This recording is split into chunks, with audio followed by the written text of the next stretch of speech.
Hi, just wanted to bring you a video to show you my design of KK quadcopter. So this is the basic layout. We got some 1500 motors. We've got an SK450 frame, which is easy to get parts for. You can get new legs for this. And this one comes with the extended base, which actually has the points that you can solder the ESCs onto, and you just solder the ESCs onto these positions like this, and then it saves you having to have a separate power distribution board. Okay, what you need is a box of these plastic spacers and bits and pieces. What we had to do is we had to drill separate holes into the board here for the KK2 board to go through. And what you notice when we turn it over is I've used the little plastic screws here, but it meant that I had to melt out with a soldering iron, melt out the plastic a little bit. So around here, get your soldering iron in there and just burn out a little piece of the red leg here, and then that allows you to have all the four legs fitting in quite nicely. And you can see we pushed the motor wires through on the reverse side, so the ESC will sit on here.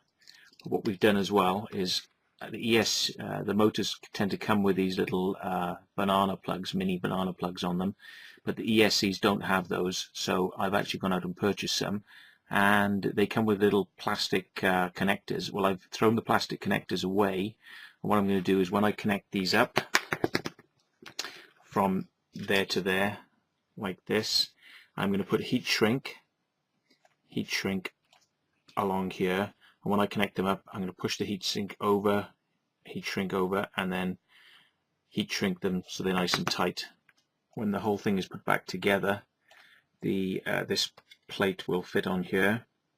The ESCs will go like this and all be soldered on the underside of this, underneath there like that, and then the battery will be strapped on this section here.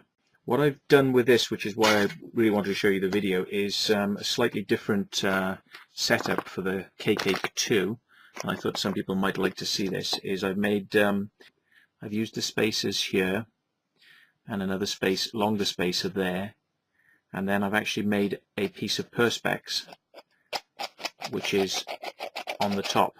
Now that stops, if it flips over, it stops anything that might be sharp going in and damaging either the screen or any of the electronics that are on the board. So if you buy the plastic spacer kit that I showed, it should be an easy job for you to operate and do that. And as you can see, you can still get your fingers in underneath to operate click, click, click, click whilst watching down through the screen. So all you have to do to get the perspex is measure out the spots. It's really easy to do as long as you've got thin enough perspex, like 1-2 millimeter, and basically you get a pen. If you've got like 1 or 2 millimeter, you get a pen and you mark out the points, and then you put a ruler on the edges of where you'd like to go on the outside, and you make your ruler marks all the way around in a square, and then you get yourself a really nice, chunky and sharp brand new type pair of scissors. And you get the plastic, which as you can see has got the mark, and I will show you that if you've got thin enough good quality perspex like 3M screen perspex, which is used on microlights, if you get yourself some of that, then you can actually cut it, because it's more flexible than normal perspex, and you can just literally with the scissors cut this stuff straight through like this with the scissors, and it's a piece of cake. But this doesn't work so well if it's not a high quality screen like the stuff you get from 3M. And you can see that the edges here, if I focus this up for you, and you can see the edges here, that's quite a good cut really. You know, there's no jaggedness to it. I haven't actually got it yet, but another good tip is if you've got these ESCs like this one here, Hobby King, you can actually flash the firmware on the back. This little chip here is known as an Amtel Atmega, ATMEGA, Atmega 8, and some people recommend that you should solder onto certain pins around here and flash that way.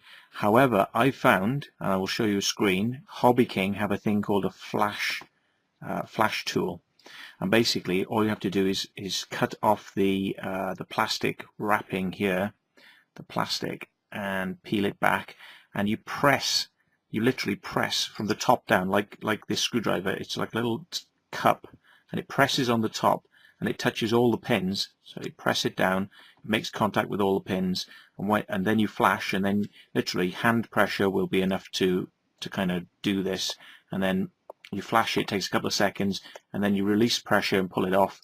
That way you're going to do less damage through solder heat onto components on the motherboard, which could render this a dead unit otherwise. And it just costs 20 quid for the tool, and you'll be able to flash most firmwares on many of the ESCs you see out there. So have a look on Hobby King for the £20 tool.